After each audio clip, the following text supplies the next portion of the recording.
ஓரணியில் திரள்வோம். அழகியையும் விடலை, கிழவியையும் விடலை, குழந்தைங்களையும் விடலை. அதனால் ஓரணியில் திரள்வோம். பொம்பளைகளை தூக்கிட்டு போய் என்ன வேணால் செய்வோம். அதுக்கு தான் கூப்பிட்றாரு ஓரணியில் திரள்வோம்.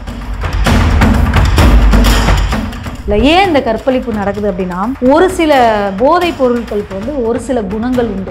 பெட்டமைன் அதை எடுத்தா அந்த காமத்தை தூண்டக்கூடிய அந்த ஒரு எண்ணங்களை வந்து அதை கொண்டு வரும். எல்லா விஷயத்துலையும் இவங்க வந்து பொய் தான். நாங்கள் ஆட்சிக்கு வந்தால் டாஸ்மாகை மூடுவோம். ஆனால் இன்னைக்கு டாஸ்மாக்கு நிர்ணயம் பண்ணி இலக்கு வச்சு வித்துக்கிட்டு இருக்காங்க. இன்னைக்கு அதனால எத்தனை குடும்பங்கள் சீரழியுது. இவங்க ஊருக்கு டாஸ்மாகை திறந்து வச்சு குடின்னு இவங்க இலக்கு வச்சு நிர்ணயம் பண்ணி பண்ணுறது திராவிட மாடல் அரசு. 4.5 வருஷம் ஆச்சு பொய்யான வாக்குறுதிகள் கொடுக்கறதுல இந்த திராவிட மாடல் அரசு வந்து கை தேர்ந்தது. அவங்க தலைவர் தான், அவங்க தான் கட்சியவே அடமானம் வச்சுட்டாங்களே. திமுக கிட்ட கட்சியவே அடமானம் வச்சுட்டாங்க காங்கிரஸ். அவங்க எப்படி காமராஜர் ஐயாவை பத்தி பேசினா கொந்தளிப்பாங்க? காமராஜர் ஐயா வந்து சாவறதுக்கு முன்னாடி கலைஞர்கிட்ட போயிட்டு இந்த மாதிரி இந்த தமிழ்நாட்டையே நீ தான் காப்பாற்றணும்னு இப்படி ஒரு கேவலமான பொய்யை சொல்ற அந்த திருச்சி சிவா அந்த ஆளுக்கு அறிவு இல்லை. சரி, நான் கேட்குறேன், கலைஞர் ஐயா ஏசி போட்டு கொடுத்தார். கலைஞர் ஐயா சென்னைக்கு எப்படி வந்தார்? திருட்டுத்தனமாக ரயில் ஏறி வந்தார். அப்போ ஓசியில வந்த அவரு ஏசி எப்படி போட்டு தந்திருக்க முடியும்? உதயநிதிக்கு பையன் இன்பநிதி 2.5 கோடி ரூபாயில எப்படி அன்னைக்கு அவங்க தாத்தா வந்து ஒரு 25 ரூபா கொடுத்து ட்ரெயினுக்கு டிக்கெட் எடுக்கிற காசு இல்லாம திருட்டுத்தனமா ரயில்ல ஏறி வந்தாங்க. இன்னைக்கு அவரோட கொள்ளு பேரன் இன்னைக்கு 2.5 கோடி ரூபாயில காரு. அந்த பையனுக்கு 21 வயசு கிட்ட தான் ஆகுது. அவன் என்ன வேலை பார்க்குறான், அவன் என்ன சம்பாதிக்கிறான்? இந்த வயசுக்கு மேலே அவர் ஏன் அந்த கட்சிக்கு போகிறாரு அப்படின்றது தெரியல.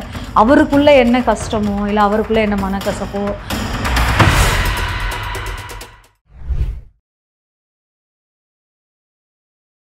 இளைய பாரத நேயர்களுக்கு வணக்கம். இன்றைய சிறப்பு விருந்தினர் நம்ம கூட யார் இருக்குது பார்த்தீங்கன்னா திருமதி நிஷா ராஜா அவர்கள் தான். வணக்கம்க்கா. வணக்கம். எப்படி இருக்கீங்க? நல்லா இருக்கேன். நீங்கள் நல்லா இருக்கீங்க? நல்லா இருக்கேங்க்கா. இப்போ பார்த்தீங்கன்னா ஓரணியில் தமிழ்நாடு எதுக்கு இதை திமுக காரங்க கொண்டு வந்திருக்காங்க? ஓரணியில் தான் ஏற்கனவே எல்லாரும் டாஸ்மாகில் நிற்கிறாங்களே, வயசு வித்தியாசம் இல்லாமல், ஜாதி மத பேதம் இல்லாமல். இப்போ பார்த்தீங்க அப்படின்னு சொன்னால் வாத்தியாரும் குடிக்கிறாரு, ஸ்டூடெண்ட்டும் குடிக்கிறாங்க, ஏழையும் குடிக்கிறான், பணக்காரனும் குடிக்கிறான், லேடிஸும் குடிக்கிறாங்க, வயசு பிள்ளைங்களும் குடிக்கிறாங்க. அது மாதிரி ஒரு போதையோட கலாச்சாரத்தில் இந்த திராவிட முன்னேற்ற கழகமானது ஓரணியில் ஏற்கனவே எல்லாரையும் சேர்த்துட்டாங்க. அப்புறம் திருப்பி ஏன் ஓரணியில் சேர்க்கணும்? டாஸ்மாக் வாசல்லையும் இல்லை போதைப் பொருட்களை எடுத்துக்கிறதையும் பார்த்தீங்கன்னா அதுலேயே ஓரணியில் எல்லாம் திரண்டு தான் இருக்காங்க. அதுதான் திராவிட மாடலோட இந்த 4.5 ஆண்டு கால ஆட்சியில் நடந்தது. அது நீங்கள் பார்த்தீங்க அப்படின்னு சொன்னால் திருப்பி ஏன் ஓரணியில் இன்னும் இந்த தமிழ்நாட்டை நாசமாக்குறதுக்கு முடிவு பண்ணிட்டாங்களான்னு தெரியல. மக்கள் தான் அதுக்கு நல்ல ஒரு தீர்ப்பை சொல்லுவாங்க. இப்போ பார்த்தீங்கன்னா தகுதி உள்ள மகளிருக்கு மட்டும்தான் நாங்கள் 1000 ரூபாய் தருவோம் அப்படின்னு சொல்லியிருந்தாங்க. 4 ஆண்டுகள் முடிஞ்சிச்சு. இப்போ வந்து என்ன சொல்கிறாங்கன்னா நாங்கள் எல்லாருக்குமே நாங்கள் தரப்போகிறோம் அப்படின்னு சொல்கிறாங்க. எதுக்காக இருக்கும் இது? தகுதி அப்படின்னா எது தகுதி? சுடிதார் போட்டிருக்கணுமா, புடவை கட்டியிருக்கணுமா, நைட்டி போட்டிருக்கணுமா, இல்லை என்ன தகுதின்னு தெரியல. ஆனால் அவங்களோட வார்த்தைகளோட அந்த ஜாலங்கள் பார்த்தீங்கன்னா ஆட்சிக்கு வருவதற்கு முன்பு என்ன சொன்னாங்க? அனைத்து மகளிருக்கும், அந்த அனைத்தும்னு சொன்ன அந்த அன்னைக்கே தகுதின்னு சொல்லியிருந்தாங்கன்னா தகுதி உடையவர்கள் மட்டும் இவங்களுக்கு ஓட்டு போட்டிருப்பாங்க. அந்த அன்னைக்கு நாங்கள் அனைத்து மகளிருக்கும் அந்த 1000 ரூபாய் தரோம் அப்படின்னு தான் இவங்க சொல்லியிருந்தது. 1000 ரூபாயை இவங்க அதில் பண்ணாங்க என்னென்னா, உதவித்தொகை வாங்கும் குடும்பங்களுக்கு கிடையாது, அதே மாதிரி ஐடி தாக்கல் பண்ணுறவங்களுக்கு அது கிடையாது, அரசாங்க ஊழியர்கள் இல்லை அந்த வீடு சார்ந்த பெண்களுக்கு கிடையாது. அந்த மாதிரி நிறைய தகுதிகளை வந்து இவங்க நிர்ணயம் பண்ணியிருந்தாங்க. அந்த தகுதிகளின் அடிப்படையில் அந்த 1000 ரூபாய் பணமானது போணுச்சு.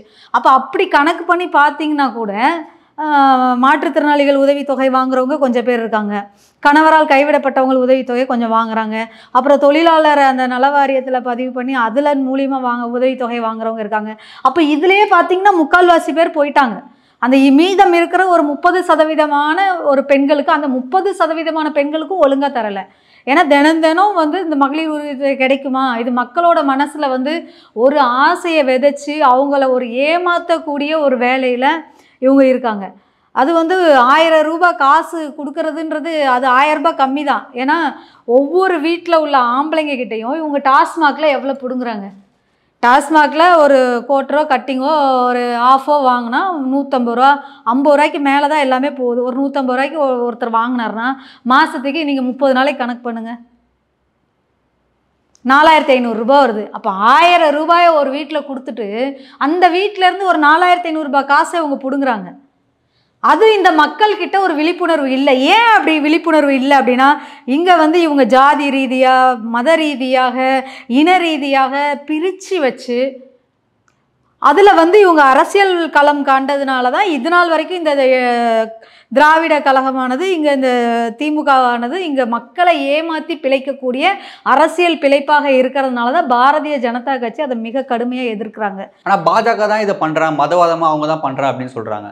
என்ன மதவாதம் நீங்களே சொல்லுங்கள். நான் ஒரு இஸ்லாமிய பெண், நான் ஹிந்து மதத்தில் இருக்கேன். நான் இன்னைக்கு வரைக்கும் ஆர்எஸ்எஸ் தலைவர்களாக இருக்கட்டும், அதோட நிர்வாகிகளாக இருக்கட்டும், அதிகாரிகளாக இருக்கட்டும், இந்து முன்னணி, ஏன் இந்து முன்னணி ராமகோபாலன் ஐயா தான் என்னோட குருநாதர். அப்போ அந்த மாதிரி இருக்கக்கூடிய அதில் ஜாதி மத பேதம் இல்லை. இதே இவர் இப்ராஹிம், வேலூர் இப்ராஹிம் இருக்கிறாரு, அதாவுல்லான்னு எங்கள் கட்சியில் ஒருத்தர் இருக்கிறாரு, முகமது தீன்சான் இருக்காங்க. அந்த மாதிரி எத்தனையோ இஸ்லாமியர்கள் வந்து பாரதிய ஜனதா கட்சியில் இருந்துக்கிட்டு இருக்காங்க. அதே மாதிரி அலிஷா அப்துல்லா இருக்காங்க. அந்த மாதிரி எத்தனையோ இஸ்லாமியர்கள் நாங்கள் ஜாதி மத பேதம் இல்லாமல் தான் இருக்கோம். மதம் என்று சொல்வது என்னன்னா, இவங்களுக்கு மதம் பிடிச்சிருக்கு, அதாவது திராவிட முன்னேற்ற கழகத்துக்கு மதம் பிடிச்சிருக்கு. அந்த மதத்தின் ரீதியாக அரசியல் பண்ணுவாங்க. இஸ்லாமியர்களோட காவலர்கள்னு சொன்னாங்க. இஸ்லாமியரோட காவலர்னு சொல்லிட்டு செஞ்சி மஸ்தான் அவர்களை பொறுப்புலேருந்து, அதாவது அமைச்சர் பதவியிலேருந்து நீக்கினாங்க.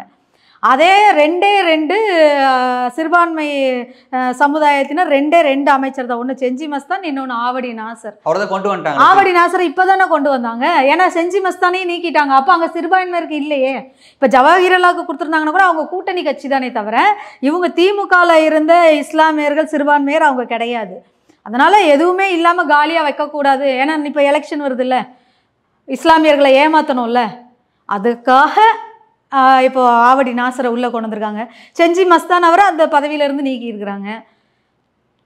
அதே மாதிரி என்ன சொன்னாங்க, நாங்கள் ஆட்சிகள் வந்தால் சிறையில் இருக்கிற இஸ்லாமிய சகோதரர்கள் நீண்ட நெடுகாலமாக இருக்கிறவங்களெல்லாம் வெளியில் கொண்டுட்டு வருவோம். நாங்கள் 4.5 வருஷம் ஆச்சே, இன்னும் யாரையும் கொண்டுட்டு வரலையே. பொய்யான வாக்குறுதிகள் கொடுக்கறதுல இந்த திராவிட மாடல் அரசு வந்து கை தேர்ந்தது. அதே மாதிரி பார்த்தீங்கன்னா இந்த திட்டங்கள் சொன்னாங்கல்ல, கல்வி கடனை ரத்து செய்வோம் அப்படின்னு சொன்னாங்க. 4 ஆண்டு காலம் கல்வி கடனை நீங்கள் ஏன் ரத்து பண்ணலை? சரிங்களா? அதே மாதிரி கல்வின்னு சொன்ன உடனே இப்போ கல்வி கண் திறந்த ஐயா காமராஜர் அவர்கள் ஞாபகத்துக்கு வராங்க. இவங்க ஊருக்கு டாஸ்மாகை திறந்து வச்சு குடின்னு இவங்க இலக்கு வச்சு நிர்ணயம் பண்ணி பண்ணுறது திராவிட மாடல் அரசு. அதே காமராஜர் ஐயா சாப்பாட்டுக்கே இல்லாத ஏழை குழந்தைங்க கூட சாப்பிட்ற அந்த ஒருவேளை சோத்துக்காவது ஒரு குழந்தைய போய் கேட்குறாங்க, மாடு வச்சுட்டு இருந்த குழந்தைய, ஏன்பா பள்ளிக்கூடத்துக்கு வரல அப்படின்னு கேட்குறாங்க. அப்போ அவன் சொல்கிறான், எனக்கு யார் சோறு போடுவான்னு கேட்குறான். அப்போ சோறு போட்டால் நீ படிக்க வருவியான்னு கேட்குறாங்க. படிக்க வரேன்னு அப்படி ஐயா காமராஜர் ஐயா சத்துணவு திட்டத்தை கொண்டு வந்தாங்க. அதை எம்ஜிஆர் ஐயா வந்து அதை இம்ப்ளிமெண்ட் பண்ணி இன்னும் நல்லா கொண்டு வந்தாங்க. அப்படி சத்துணவு திட்டத்தில் மதிய சத்துணவு சாப்பாடு சாப்பிட்டு தமிழ் வழியில் படித்தேன்னா காமராஜரை பற்றி இவங்க பேசும்பொழுது அதோட நம்மளுக்கு மனசெல்லாம் கொந்தளிப்பாக இருக்குது. இது காங்கிரஸ் கொந்தளிப்பா இருக்கணும், நீங்க எது கொந்தளிப்பாகிறீங்க? பாஜக சேர்ந்தவங்க. காமராஜர் ஐயா வந்து ஒரு தேசிய தலைவர். அவர் வந்து வெறும் காங்கிரஸ்க்கு மாத்திரம் இல்லை, என்னைய மாதிரி ஒரு கஷ்டப்பட்ட வீட்டுக்குள்ள ஒரு மத்தியானம் சத்துணவு சாப்பாடு சாப்பிட்டு ஒரு கிராமத்தில் பஸ் வசதி கிடையாது, 8ஆவதுக்கு மேலே பள்ளிக்கூடம் கிடையாது, அப்படி இருக்கிற ஒரு ஸ்கூலில் படித்த எங்களுக்கு அந்த காமராஜர் ஐயாவோட அந்த சத்துணவு வந்து மிக முக்கியமானது. ஏன்னா எத்தனையோ ஏழை பிள்ளைங்க இன்றைக்கி வந்து டெக்னாலஜி வளர்ந்துருச்சு, இன்றைக்கி என்னவோ இருக்குது. ஆனால் 1980 காலங்களெல்லாம் இதே சோள ரவை இல்லை, பஞ்சம். இந்த திராவிட மாடல் ஆட்சியில் கருணாநிதி ஐயா ஆண்டுட்டு இருக்கும்போது பஞ்சம் வந்துருச்சு. பஞ்சம் வந்த உடனே என்ன பண்ணாங்க, சோள ரவை அதை தான் ரேஷனில் போட்டாங்க. அதை வாங்கி சாப்பிட்ருக்கோம் நாங்களாம். அப்படி வறுமையில் இருந்தாங்க அந்த காலத்தில். இந்த காலம் மாதிரி இப்போ இவ்வளோ டெக்னாலஜி இவ்வளோ ஒரு விஷயங்கள் எல்லாம் அப்போ கிடையாது. இப்போ அப்படி இருக்க காலத்தில் அதனால காமராஜர் ஐயாவை பற்றி பேசுறதுக்கு எங்களுக்கு உரிமை இருக்குது. ஏன்னா காங்கிரஸ் தலைவர்கள் ஏன் மௌனம் காக்குறாங்க இந்த விஷயத்தில்? ஏன்னா அவங்க கூட்டணியில் இருக்காங்க, அதனால அவங்க மௌனம் காப்பாங்க. நாங்கள் அவங்க தலைவர் தான், அவங்க தான் கட்சியவே அடமானம் வச்சுட்டாங்களே. திராவிட மாடல் அரசுக்கிட்ட திமுக கிட்ட கட்சியவே அடமானம் வச்சுட்டாங்க காங்கிரஸ். அவங்க எப்படி காமராஜர் ஐயாவை பற்றி பேசினா கொந்தளிப்பாங்க? காமராஜர் ஐயான்றவர் வந்து அவர் எல்லாருக்குமே பொதுவானவர். அவர் வந்து ஒரு தேசிய தலைவர். அவரை வந்து ஒரு கட்சிக்குள்ளேயோ ஒரு ஜாதிக்குள்ளேயோ அவரை அடைக்க முடியாது. ஏன்னா அவரால் வளர்ந்த பிள்ளைங்க எத்தனையோ, அவரால் படித்த பிள்ளைங்க எத்தனையோ, அந்த மாதிரி நிறைய விஷயங்கள் எல்லாம் இருக்குது. அதனால காமராஜர் ஐயாவை இதே வந்து கலைஞர் ஐயா என்ன சொன்னார் தெரியுமா? அண்டங்காக்கா மூக்கன், எருமத்தோளன், கருவாட்டுக்காரி பையன், அதே மாதிரி இன்னும் என்னென்னலாம் ஐயா அவரை இது பண்ண முடியுமோ பண்ணினாங்க. அப்படி இருக்கிற காமராஜர் ஐயா வந்து சாவறதுக்கு முன்னாடி கலைஞர்கிட்ட போயிட்டு இந்த மாதிரி இந்த தமிழ்நாட்டையே நீ தான் காப்பாற்றணும்னு இப்படி ஒரு கேவலமான பொய்யை சொல்கிற அந்த திருச்சி சிவா அந்த ஆளுக்கு அறிவு இல்லை. பச்சை பொய். தனக்கு ஒரு சீட்டு வேணும், தனக்கு ஒரு பிரபலம் வேணும் அப்படின்றதுக்காக தலைவர்கள் இது மாதிரி பேசலாமா? சரி, நான் கேட்குறேன், கலைஞர் ஐயா ஏசி போட்டு கொடுத்தார், கலைஞர் ஐயா சென்னைக்கு எப்படி வந்தார்? திருட்டுத்தனமாக ரயில் ஏறி வந்தார். அப்போ ஓசியில் வந்த அவர் ஏசி எப்படி போட்டு தந்திருக்க முடியும்?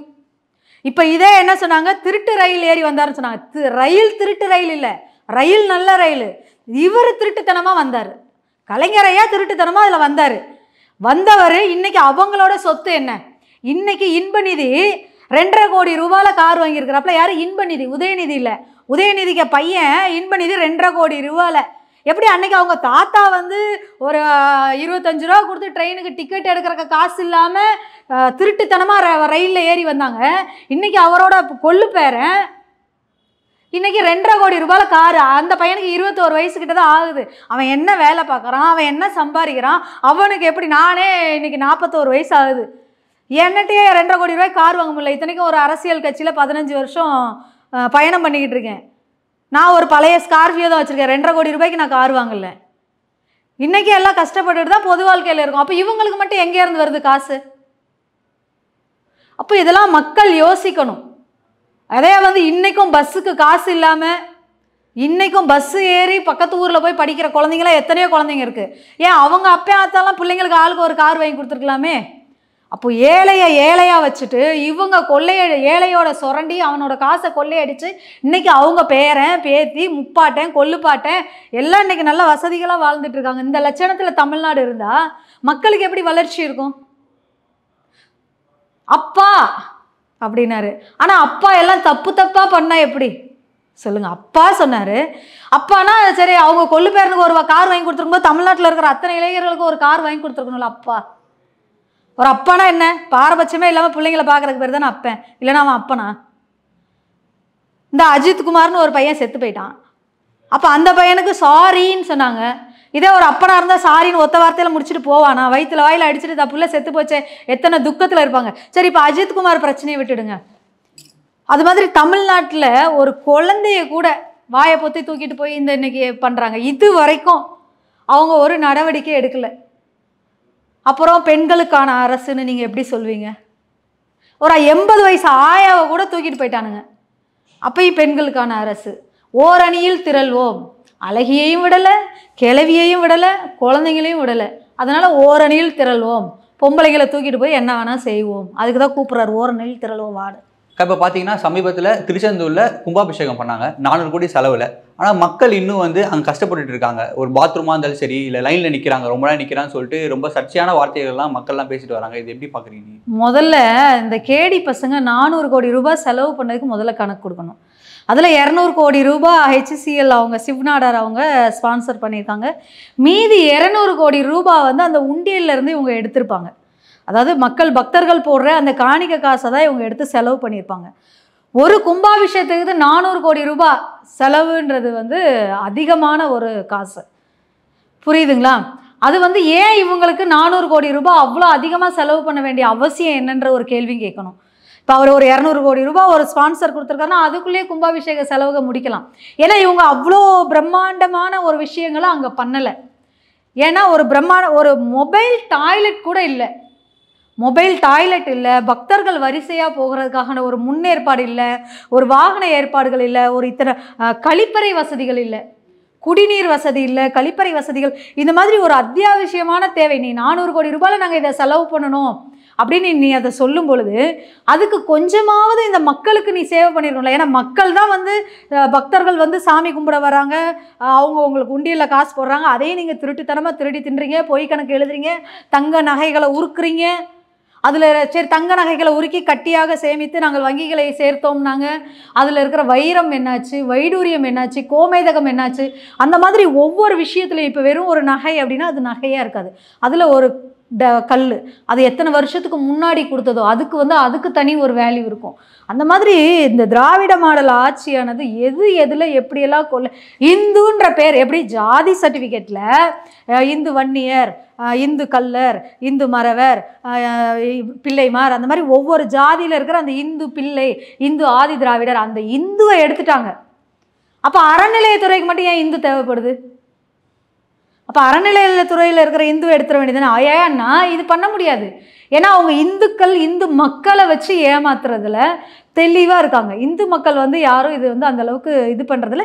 இந்து முன்னணி போன்ற அமைப்புகள் எல்லாம் இப்போது விழிப்புணர்வாக இருக்கிறதுனால, மக்கள் விழிப்புணர்வாக இருக்கிறதுனால கேள்வி கேட்டுட்ருக்காங்க. ஆனால் இவங்களோட அரசில் எதுலலாம் திருட முடியுமோ அதிலலாம் திருடுறது தான். 400 கோடி ரூபாய் செலவில் ஏற்கனவே முருக பக்தர்கள் மாநாடு நடத்தணும்னு பழனியில் சொன்னாங்க. அதுக்கும் இதே 400 கோடி தான். இப்போ இதுக்கும் இதே கும்பாபிஷேகத்துக்கும் 400 கோடி சொல்லியிருக்கிறாங்க. அப்போ இந்த கொள்ளையடிக்கிறதுல மாத்திரம் இவங்களுக்கு எவ்வளோ பணம் எடுத்துக்க முடியும்? ஒரு ஆதி திராவிடர் குழந்தைகளுக்கு வெறும் 49 ரூபா தான் 3 வேளை சாப்பாட்டுக்கும் தராங்க. சரிங்களா? அப்போ நீ அந்த பிள்ளைங்களுக்கு எக்ஸ்ட்ரா அதிகமாக பண்ணி கொடுத்துருக்கலாம். அதிகபட்சம் பார்த்தீங்கன்னா 1500 ரூபா வருது. இவங்களோட கணக்குப்படி 1500 ரூபா சொல்கிறாங்க. ஒரு குழந்தைக்கு நாங்கள் 50 ரூபா மேனிக்கு ஒரு மாதத்துக்கு 1500 ரூபா செலவு பண்ணுறோம் அப்படின்னு. ஆனால் அதில் கூட கணக்கு பண்ணி பார்த்தா 49 ரூபா தான். அந்த 1 ரூபாய் யார் திருடுறான்னு தெரியல. சரிங்களா? இது ஒரு பக்கம் இருக்கட்டும். தலைவர் அண்ணாமலை என்ன சொல்கிறாரு, முன்னாள் மாநில தலைவர், குழந்தைங்களுக்கு நீங்கள் 5000 ரூபாய் காசு மாத சாப்பாட்டுக்கு தாங்கன்னு கேட்குறாரு. ஏன்னா ஒரு 50 ரூபாயில் எப்படி 3 வேளையும் ஆரோக்கியமாக ஒரு குழந்தைங்களுக்கு சாப்பாடு தர முடியும்?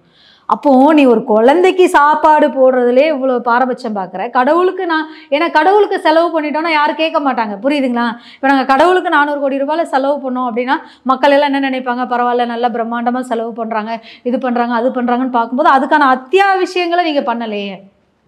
பக்தர்கள் வராங்க, ஒரு கோயிலுக்கு வர பக்தர்கள் மன நிறைவோட மன திருப்தியோட சாமி கும்பிட்டு அப்படி வீட்டுக்கு போனால் தானே ஒரு நல்லா இருக்கும். அங்கே வந்த இடத்துல பிள்ளைங்களை தூக்கிட்டு லக்கேஜை தூக்கிக்கிட்டு அலைஞ்சிக்கிட்டு ஒரு அவசரத்துக்கு ஒரு பாத்ரூம் போகிறதுக்கு வழி இல்லை, ஒரு குடிக்கிறதுக்கு தண்ணி இல்லை, எவ்வளோ கஷ்டங்கள் இந்த பக்தர்கள் அனுபவிக்கிறாங்க தெரியுமா? எல்லாருக்குமே ஒரு ஆசை தான், நம்ம போய் சாமியை ஒரு நிமிஷம் பார்த்துட மாட்டோமா? ஒரு நல்ல நாளில் ஒரு விசேஷ நாளில் போய் ஒரு கையெடுத்து கும்பிட்டு சாமியை திருப்தியாக பார்த்துட்டு வீடு சேர மாட்டோம்னா அந்த ஒரு பக்தியில் மக்கள் எல்லாம் குமிகிறாங்க. அந்த பக்தியில் கூட இவங்க திருடுறதுல தெளிவாக இருக்கிறாங்க. இப்போ பார்த்தோன்னா மயிலாடுதுறை டிஎஸ்பி சுந்தரேசன் அவர்கள் சஸ்பெண்ட் பண்ணிருக்காங்க. இது நீங்கள் எப்படி பார்க்குறீங்க? நீதிக்கும் நேர்மைக்கும் உண்மைக்கும் திராவிட மாடல் ஆட்சியில் இடம் கிடையாது. ஏன்னா அவரை சஸ்பெண்ட் பண்ணது ஒன்றும் பெரிய விஷயம் கிடையாது. அதாவது என்ன அப்படின்னா, ஒவ்வொரு விஷயங்களும் அதாவது நேர்மையாக இருந்தால் இந்த திராவிட மாடல் ஆட்சிக்கு ஏற்றுக்க மாட்டாங்க. ஏன்னா இவங்களுக்கும் நேர்மைக்கும்லாம் கிடையாது. ஏன்னா இவங்க பொய் சொல்லுவாங்க, ஃப்ராட் பண்ணுவாங்க, பித்தலாட்டம் பண்ணுவாங்க. நாங்கள் ஆட்சிக்கு வந்தால் மதுக்கடையை ஒழிப்போன்னு சொல்லுவாங்க, நாங்கள் ஆட்சிக்கு வந்தால் கல்வி கடனை ரத்து பண்ணுவோன்னு சொல்லுவாங்க. அந்த மாதிரி ஒவ்வொரு விஷயங்களும் இவங்க பொய் சொல்லி வர்றதுனால இவங்களுக்கு உண்மையாளர்களை பார்த்தால், ஒரு நேர்மையாளரை பார்த்தால் இவங்களுக்கு ஆகாது. அந்த காவல்துறை அதிகாரி சரிங்களா, ஒரு இன்ஸ்பெக்டருக்கே கார் இருக்குது. ஒரு ஆக்சுவலி ஒரு நார்மலாக ஒரு இன்ஸ்பெக்டரு, ஒரு ஏசி, அதில் பார்த்திங்கன்னா ஒரு டிஎஸ்பியாக இருக்கிறாரு, அந்த ரேஞ்சில் டெப்யூட்டி சூப்பரண்ட் ஆஃப் போலீஸாக இருக்கிறாரு. அந்த மாதிரி ரேங்க்கில் இருக்கிற ஒருத்தரோட காரை பிடுங்கி ஒரு அமைச்சருக்கு கொடுக்க வேண்டிய அவசியம் என்ன? கட்சிக்காரன் எத்தனையோ கார் வச்சுருப்போம், இல்லை ஒரு அமைச்சர்கிட்ட அந்த கார் இல்லையா? நீங்கள் புரோட்டோகால்கே போட்டிங்கன்னா கூட எத்தனையோ கார்கள் இருக்கே உங்களுக்கு. அதுவும் பர்டிகுலர்லி ஏன் ஒரு டிஎஸ்பி கிட்ட இருக்கிற காரை பிடிங்கிட்டு அந்த மனுஷனை தெருவில் நடக்க வச்சுக்கிட்டு அது ஒருத்தரை ரொம்ப அசிங்கப்படுத்தக்கூடாது. அதாவது ஒரு நேர்மையாளனாக இருந்தால் இப்போ இருக்கிற காலத்தில் நேர்மையாக இருக்கிறது தான் கஷ்டம். ஊரே ட்ரெஸ் இல்லாமல் போகும்போது ஒருத்தர் மட்டும் துணியோடு இருக்கிறாருன்னா அந்த மொத்த கூட்டமுமே அவரை திரும்பி பார்த்து கேலி பண்ணுவான். அந்த மாதிரி இப்போ பொய், ஃப்ராடு, பித்தலாட்டம், ஊழல், கஞ்சா, அந்த போதை பழக்கங்கள், போதை கலாச்சாரங்கள் இப்படியெல்லாம் இருக்கக்கூடிய இந்த நவீன காலத்தில் ஒரு மனுஷன் நேர்மையாக இருக்கிறாரு அப்படின்னா அவரை எல்லாருக்கும் வித்தியாசமாக தான் தெரியும். ரெண்டாவது, உண்மையாக இருக்கிற யாரையுமே யாரும் ஏற்றுக்கிறது இல்லை. இப்போ அதாவது உண்மையாக இருக்கிறவங்க யாரும் ஏற்றுக்கிறது இல்லை. ஏன்னா உண்மையாக இருக்கிறன்னா நீ திருடுனன்னு நீ திருட்டு பையடான்னு சொல்லிடுவாங்க. நீ ஒரு இடத்துல பொய் சொன்னா ஏன்டா பொய் சொல்கிறேன்னு கேட்டுருவாங்க. அதனால் வந்து இங்கே இப்போ இருக்கிற காலத்தில் உண்மைனா அவங்களுக்கு யாருக்குமே ஆகிறதில்ல. அதனால் நேர்மையாக இருந்த ஒரு அதிகாரியை வீட்டுக்கு அனுப்பிச்சிட்டாங்கன்னா இந்த திராவிடல் மாடல் ஆட்சியில் இன்னும் சிறப்பாக சட்டம் ஒழுங்கு சீர்கெட்டு இன்னும் நல்லா போகிறதுக்கான ஒரு வாய்ப்புகள். ஏதோ அங்கங்கே ஒவ்வொரு அதிகாரிகள் இருந்தாலாவது கொஞ்சமாவது நீதி நேர்மைன்னு இருக்கும். என்ன, ஸ்காட்லாந்து போலீஸ்க்கு நிகரானது இந்த தமிழ்நாடு காவல்துறைன்னு சொன்னாங்க. ஸ்காட்லாந்து போலீஸ்க்கு நிகரான காவல்துறைன்னு. ஆனால் அந்த காவல்துறையிலேயே இப்படி ஒரு மனுஷனுக்கு, ஒரு நேர்மையாக இருந்த மனுஷனுக்கு இப்படி ஒரு அநீதி நடந்திருக்கு. சக போலீஸ்காரர்கள் கூட கேட்க முடியாது. எல்லாருக்குமே இருக்கும், ஆமாம் அவர் பாவம்தான்றது இருக்கும். கேட்டால் தான் இந்த திராவிட மாடல் அரசாங்கமானது அவங்களையும் வீட்டுக்கு அனுப்பிச்சிடும், தண்ணி இல்லாத காட்டுக்கு மாற்றிடும். புரியுதுங்களா? அந்த காவல்துறை அதிகாரி தன்னோட வாகனம் இல்லாமல் ரோட்டில் நடந்து வர்றாரு. எத்தனையோ வழிப்போக்கர்கள் ரோட்டில் போகிறவங்க, ஐயா வாங்க நான் உங்களை கூப்பிட்டு போகிறேன், ஐயா நான் வாங்க நான் உங்களை கூப்பிட்டு போகிறேன்னு அந்த வீடியோ பார்த்தீங்கன்னா தெரியும். ஒவ்வொருத்தரும் வழி மறித்து வாங்க வாங்கன்னு கூப்பிட்றாங்க. அப்போ கூட அவர் இல்லை நான் நடந்து போகிறேன் பண்ணு நடந்து போகிறாரு. அந்த அளவுக்கு ஒரு நேர்மையான மனுஷன். ரெண்டாவது அவர் எந்த அளவுக்கு உழைத்திருந்தாலும் அந்த மக்களோட மனசில் அவர் நின்றுப்பார். நீங்கள் அந்த வீடியோ பார்த்தீங்கன்னா தெரியும். போகும்போது போகும்போது போகும்போது ஒவ்வொருத்தராக நிறுத்தி ஐயா ஏன் வண்டியில் வாங்க ஏன் வண்டியில் வாங்க ஏன் வண்டியில் வாங்கன்னு கூப்பிட்றாங்க. சோதிக்கலாம் ஒருத்தனை, ஆனால் இவ்வளோலாம் சோதிக்கக்கூடாது. இது ரொம்ப சோதனை. அதே மாதிரி உயர் அதிகாரி வந்து அவர்கிட்ட பேசும்பொழுது என்ன சொன்னாராம், தன்னோட மிடில் ஃபிங்கரை காமிச்சு இப்படி இப்படி இப்படி நிற்கக்கூடாது, இப்படி வளைஞ்சு தான் போகணும் அப்படின்னு அவர் சொன்னாராம். ஆனால் நான் வந்து இது சொல்கிறேன், இந்த ஃபிங்கர் வந்து காட்டுறது வந்து சட்டப்படி தப்பு. இது வந்து ஒரு தவறான செயலுக்கான ஒரு அடையாளக்குறி. அந்த மிடில் ஃபிங்கரை காட்டி அதிகாரி வந்து ஒரு உயர்தர அதிகாரியை மிரட்டுறார் அப்படின்னா, ஸ்டாலின் அவர்களோட நேரடி கட்டுப்பாட்டில் இருக்கக்கூடிய காவல்துறை எந்த லட்சணத்தில் இருக்குன்னு பாருங்கள். இந்த லட்சணத்தில் இருக்கும்பொழுது யாருக்கிட்ட போய் அவர் நீதி கேட்பார்? இன்னைக்கு சஸ்பெண்ட் பண்ணி வச்சுருக்காங்க. ஒரு மனுஷனை தன்னோட அடிப்படை தேவைகளை கூட இல்லாமல் ஒருத்தரை காரை கொடுக்காம டார்ச்சர் பண்ணவங்களுக்கு எந்த கேஸும் இல்லை. இந்த தினம் பார்த்தீங்கன்னா அன்வர் ராஜா அதிமுகவோட முன்னாள் எம்பி அவர்கள் வந்து திமுகவில் போயிட்டு இணைஞ்சிருக்காங்க. எதனால, ஏன் இது மாதிரி ஆயிருக்கு? எலெக்ஷன் நேரத்தில் இதுவானது வந்து ஒவ்வொருத்தரோட மனநிலைகள் மாறும், என்ன ஓட்டங்கள் மாறும். அது ஒரு அரசியல்வாதியாக இருந்தாலும் ஒரு இதுவாக இருந்தாலும் அப்போ அவர் என்ன நினைப்பார், நம்ம இந்த கட்சியிலேருந்து இப்போ ஏடிஎம்கேலேருந்து இப்போ நம்ம டிஎம்கே போயிட்டோம் அப்படின்னா நம்மளுக்கு வளர்ச்சி என்ன, நம்மளுக்கு வாய்ப்பு என்ன. அதாவது ஒரு காலகட்டங்களுக்கு மேலே என்ன ஆகிடுதுன்னா இந்த பதவின்றது வந்து மிகப்பெரிய ஒரு போதையாயிடும். அதில் வந்து என்னென்னா நம்ம இங்கே இருக்கோம், நம்மளை யாரும் மதிக்கலை, நம்ம யாரும் கேள்வி கேட்கல, நம்மளுக்கு யாரும் ஒரு இம்பார்ட்டன்ட் தரல அப்படின்னு. அதாவது ஒரு வயசுக்கு மேலே அரசியலில் இருந்து இப்போ எங்களோட கட்சியில் வந்து ஒரு 75 வயசுக்கு மேலே இருக்கிறவங்க அப்படி வழி விட்டுட்டு இளைஞர்களுக்கு வழி விட்டுட்டு ஓய்வு எடுத்துக்கிற மாதிரி இருக்குது. அப்போ இப்போ அன்வர் ராஜா அவருக்கு பார்த்திங்கன்னா கண்டிப்பாக வயசு 70-75க்கு மேலே இருக்கும். இந்த வயசுக்கு மேலே அவர் ஏன் அந்த கட்சிக்கு போகிறாரு அப்படின்றது தெரியல. அவருக்குள்ளே என்ன கஷ்டமோ இல்லை அவருக்குள்ளே என்ன மனக்கசப்போ இல்லை அவருக்கு ஏதாவது எதிர்கால திட்டங்கள் நோக்கங்கள் அந்த மாதிரி அவர் என்ன யோசிச்சிருக்காரோ அது நம்மளுக்கு தெரியாது, அது அவருக்கு தான் தெரியும். ஆனால் எப்படி அவங்க போயிருந்தாலும் ஒரு கட்சியில் வந்து நம்ம இத்தனை வருஷம் இருந்து வளர்ந்து நம்ம அந்த கட்சியை விட்டு வெளியில் போகிறதுன்றது அது அந்த கட்சிக்கு பண்ணுற துரோகம். லாபமோ நஷ்டமோ நம்ம இந்த வயசுக்கு மேலே, அதாவது அவர் இப்போ ஒரு இளைஞராக இருந்திருந்தால் கூட என்னோட வளர்ச்சி இருக்குன்னு அவர் சொல்லியிருந்திருக்கலாம். இப்போ இந்த வயசுக்கு மேலே அவர் அங்கே போய் என்ன சாதிச்சிட போகிறாரு? இல்லை இதுக்கு முன்னாடி அதிமுகவிலிருந்து சென்றவர்களாக இருக்கலாம், பாஜகவிலிருந்து மாற்றுக் கட்சிக்கு சென்றவர்களாக இருக்கலாம், அவர்களோட வளர்ச்சி என்ன? எங்கள் கட்சியிலேருந்து மாநில துணைத் தலைவர் அரசகுமார் அண்ணன் வந்து டிஎம்கேல போய் சேர்ந்தார். பிஜேபியில் இருக்கிற வரைக்கும் அரசகுமார் அண்ணன் வந்து டிவியில் வருவார், பேட்டியில் வருவார், ஒரு இண்டிவிஜுவலாக செயல்படுவார், எல்லாமே பண்ணார். ஆனால் இன்றைக்கி ஏடிஎம்கே போனோடனே டிஎம்கே போன உடனே அவர் இருக்கிற இடமே தெரியலை. அப்போ அந்த மாதிரி 10ஓட 11 அத்தோட நீ ஒன்றுன்னு அங்கே போகணும். ஏன்னா அங்கே பொறுத்த வரைக்கும் குடும்ப ஆட்சி தான். இப்போ வந்து இதே ஏடிஎம்கே அப்படின்னா அது குடும்ப ஆட்சி கிடையாது. அதுலேயும் பலதரப்பட்ட மக்கள் இருக்காங்க, பிஜேபியும் அதே மாதிரி பலதரப்பட்ட. ஆனால் டிஎம்கேவை பொறுத்த வரைக்கும் நீங்கள் பார்த்தீங்க அப்படின்னு சொன்னால் முழுக்க முழுக்க முழுக்க அது வந்து ஒரு குடும்பத்தினுடைய ஒரு ஆட்சி. இப்போ இதே ஸ்டாலின் என்ன சொன்னார், என் பையன்லாம் வந்து கட்சிக்குள்ளே வரமாட்டான் அப்படின்னு சொன்னார். ஆனால் பையனை வந்து இளைஞரணி அமைப்பாளராக போட்டாங்களா? அதே மாதிரி என் பையனுக்கு அரசாங்க பதவியில் வரமாட்டார்னு சொன்னாங்க. இன்றைக்கி துணை முதல்வர் கொடுத்து வச்சுருக்காங்க. அதெல்லாம் சொல்வதும் ஒன்றும் செயல் ஒன்றுமாக இருப்பது வந்து இந்த திராவிட மாடல் ஆட்சியில் இருக்குது. அதே மாதிரி இதை பேசும்பொழுது நான் இன்னொரு விஷயம் சொல்லணும். இந்த ஏழை பிள்ளைங்களுக்கு சைக்கிள் கொடுத்தாங்க. ஏழை பிள்ளைங்க நடந்து போய் படிக்குதுன்னு சைக்கிள் கொடுத்தாங்க. இன்றைக்கி அந்த சைக்கிள் வந்து கிடையாது, பிள்ளைங்களுக்கு தரல. அந்த திட்டத்தை ரத்து பண்ணிட்டாங்க. அதே மாதிரி இந்த 12வது படிக்கிற பிள்ளைங்க காலேஜுக்கு போனால் அந்த ப்ராஜெக்ட் அது இதுன்னு பண்ணுறதுக்கு இப்போ எல்லாம் டெக்னாலஜி வளர்ந்துட்டனால டெக்னாலஜிக்கு லேப்டாப் தேவைப்படுது. அந்த லேப்டாப்பையும் இவங்க கொடுக்கல. இன்றைக்கி எத்தனை பிள்ளைங்க லேப்டாப் வாங்குறதுக்கு காசு இல்லாமல் சுற்றிட்டு இருக்காங்க தெரியுமா? ஒரு ப்ராஜெக்டை சப்மிட் பண்ணுறதுக்கு நாயா போய் அலைஞ்சு இரவல் வாங்கிட்டு போயிட்டு அந்த ப்ராஜெக்ட் சப்மிட் பண்ணுதுங்க. அப்போ அந்த லேப்டாப் திட்டமும் கிடையாது. சரி, தாலிக்கு தங்கம் கொடுத்தாங்க, 4 கிராம் தங்கம் கொடுத்தாங்க, 50,000 ரூபா பைசா கொடுத்தாங்க. அந்த திட்டத்தை கூட இன்றைக்கி நிறுத்திட்டாங்க. அதை வந்து மடை மாற்றிருக்கிறாங்க. என்னென்னு மடை மாற்றிருக்கிறாங்கன்னா பட்டதாரி பெண்களுக்கு. அப்போ படிக்காத பெண்களுக்கு எப்படி? பட்டதாரி பெண்கள்னால் இப்போ நீங்கள் இன்றைக்கி ஒரு சில வீட்டில் வந்து பிள்ளைங்கள்லாம் படிப்பாங்க. இன்னும் கிராம சைடில் இருக்கிற பிள்ளைங்கள்லாம் 8ஆவதே தாண்டலையே. பொம்பளை பிள்ளை 8ஆவதுக்கு மேலே படித்து என்ன பண்ண போகுதுன்னு 8ஆவது முடிச்சுட்டு கல்யாணத்தை பண்ணி வச்சுருவாங்களே. அந்த பிள்ளைங்கள்லாம் கஷ்டப்படுற வீட்டு பிள்ளைங்களுக்கு ஒரு 50,000 ரூபா காசு கிடைக்காம பண்ணி வச்சுருக்காங்க இந்த ஸ்டாலின் அரசாங்கம். அந்த மாதிரி எல்லா விஷயத்துலையும் இவங்க வந்து பொய் தான். நாங்கள் ஆட்சிக்கு வந்தால் டாஸ்மாகை மூடுவோம். ஆனால் இன்றைக்கி டாஸ்மாகுக்கு நிர்ணயம் பண்ணி இலக்கு வச்சு விற்றுக்கிட்டு இருக்காங்க. இன்றைக்கி அதனால் எத்தனை குடும்பங்கள் சீரழியுது, எத்தனை பேரோட வாழ்க்கை வீணாக போகுது. அதெல்லாம் பார்க்கும் பொழுது நம்மளுக்கு அறியாமலே கோபம் வருது இந்த அரசாங்கத்துக்கு மேலே. அதே மாதிரி இந்த கற்பழிப்புலாம் நடக்குது இல்லை. ஏன் இந்த கற்பழிப்பு நடக்குது அப்படின்னா, ஒரு சில போதைப் பொருட்களுக்கு வந்து ஒரு சில குணங்கள் உண்டு. இப்போ சரக்கு அடித்தாங்க அப்படின்னா ஒரு மந்தமாக இருக்கும். ஒரு கஞ்சா குடித்தாங்கன்னா அது வந்து கொஞ்சம் நேரத்துக்கு இருக்கணும். ஆனால் அந்த சிந்தட்டிக் ட்ரெஸ், இந்த மெத்தம் பேட்டமைன் எடுக்கிறாங்கல்ல, அதை எடுத்தால் அந்த காமத்தை தூண்டக்கூடிய, அந்த கற்பழிக்கக்கூடிய ஒரு எண்ணத்தை தூண்டக்கூடிய ஒரு இது வந்து அந்த குழந்தை, அந்த பசங்களுக்கோ இல்லை அந்த ஆம்பளைக்கோ அந்த பொம்பளைக்கோ அந்த ஒரு எண்ணங்களை வந்து அது கொண்டு வருது. அப்போ கொண்டு வரும்போது அவன் என்ன பண்ணுவான்? இந்த இப்போ கும்மிடி பூண்டியில் ஒரு பிள்ளைய வாயை பொத்தி தூக்கிட்டு போனானே, அது மாதிரி. அப்போது இந்த அரசாங்கம் அதெல்லாம் ஊக்குவிக்கிறாங்களா?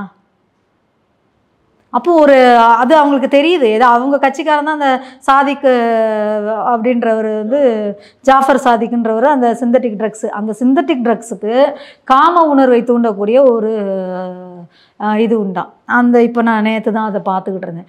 அப்போ அதனால தான் கூட இது மாதிரி கற்பழிப்புகள், ஏன்னா 80-90 வயசு ஆயாவை கூட தூக்கிட்டு போயிட்டு இது மாதிரி பண்ணுறாங்க அப்படின்னும்போது, அப்போது அந்த போதை கலாச்சாரத்தினால தான் இன்றைக்கி தமிழ்நாடு சீரழிஞ்சு போய் கிடக்கு. இந்த நாடு வந்து இப்படி நாசமாக போகிறதுக்கு இந்த திராவிட மாடல் ஆட்சி தான் சாட்சி. அதனால் மக்கள் வந்து தான் தெளிவான ஒரு முடிவு எடுக்க முடியும். ஏன்னா மக்களுக்கு வந்து நான் இந்த தமிழ்நாட்டு மக்களுக்கு நான் ஒரு குடிமகனாக நான் ஒன்று சொல்லணும் அப்படின்னு சொன்னால், தயவு செய்து ஓட்டுக்கு காசு வாங்காதீங்க. அந்த 1000 ரூபாய் காசுன்றது நீங்கள் ஒரு வேளை ஒரு கல்யாண வீட்டுக்கு போனால் மொய் வைக்கிற காசு, ஒரு 2 வேளை பிரியாணி சாப்பிட்ற காசு, அதுக்கு ஆசைப்பட்டுக்கிட்டு தயவு செய்து இந்த மாதிரி ஒரு கேவலமான அரசாங்கத்தை மீண்டும் கொண்டுட்டு வராதிங்கன்றது தான் இந்த தமிழ்நாடு மக்களோட என்னோட கோரிக்கை. பொன்னான கருத்துக்களை இளையபாரதி பகிர்ந்ததுக்கு மிக்க நன்றிக்கா. நன்றி.